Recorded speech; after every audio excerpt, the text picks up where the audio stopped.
एक पूजा के बाद जाने छी हमरा लॉटरी लगे वाला छे, लॉटरी के लिए अप्लाई केने छिए।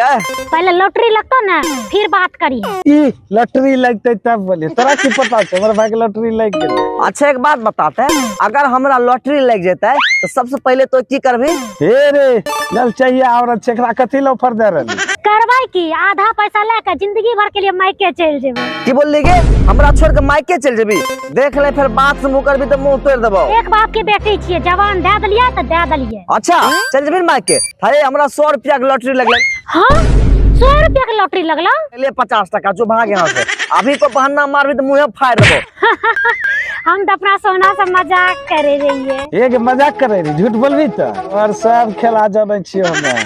जो मायके निकल आ जिंदगी में कहियो घुर के नहीं भी हम दोसर बियाह करे वाला छे, ठीक छे? कहिया नहीं के आ रहल छे दोबारा वापस। जो भाग भाग, ले 50 टका। अहाँ के छोड़ के हम तो कोनो जिंदगी में नहीं और नहीं जेबे। अभी हमरा भाई के 10 लाख लॉटरी लगते, 5 लाख लग भाग गई। लिए 50 टकिया निकल यहाँ से।